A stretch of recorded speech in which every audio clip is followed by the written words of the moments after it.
Spain বিশ্বকাপ জিতে পুরো বিশ্বকে এমন কিছু মেসেজ দিছে। একটা মেসেজ, রদ্রি যে সেরা প্লেয়ার হয়েছে সে ফিফাকে এতটাই ঘৃণা করলো যে ফিফার প্রেসিডেন্টের চেহারার দিকে তাকাইছে না, কতটুকু ইগনোর সে করছে। লামিন ইয়ামাল তার অ্যাটিটিউডে সে প্রমাণ করছে যে মুসলমানদের প্রতি গ্লোবালি যে একটা অত্যাচার চলতেছে তাকে ইঙ্গিত করা হয়েছে। গত কিছুদিন আগে লামিন ইয়ামাল আর নিকোলাস উইলিয়ামস একটা ইন্টারভিউতে ছিল, পডকাস্টে। তাদেরকে বলা হয়েছে তোদের বিশ্বকাপে তোরা কোন টিমকে চাস তোদের বিপক্ষে। ওরা বলছো আমরা ফ্রান্সকে চাই, পর্তুগালকে চাই, আর সেমিফাইনালের জন্য আর্জেন্টিনাকে চাই।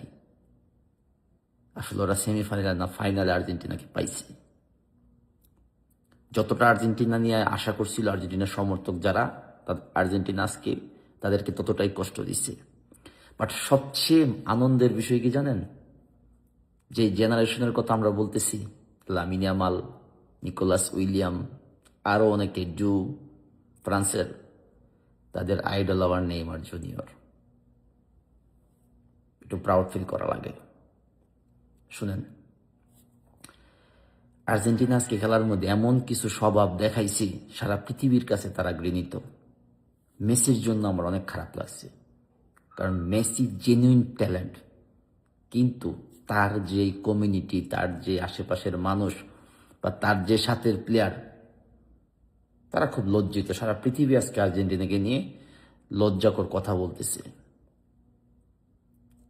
সাহস থাকলে লামিন আর উইলিয়ামের মতো হওয়া উচিত। কি না করে দেখালো তারা। বাংলাদেশে অনেককে নিয়ে ট্রল করতেছেন, রিকোয়েস্ট থাকবে এগুলো করবেন না আপনারা। ব্রাজিল যখন হারছে আর্জেন্টিনা অনেক ট্রল করছেন।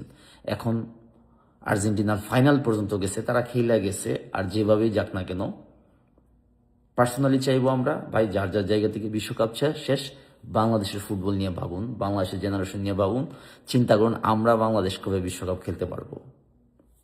Good morning.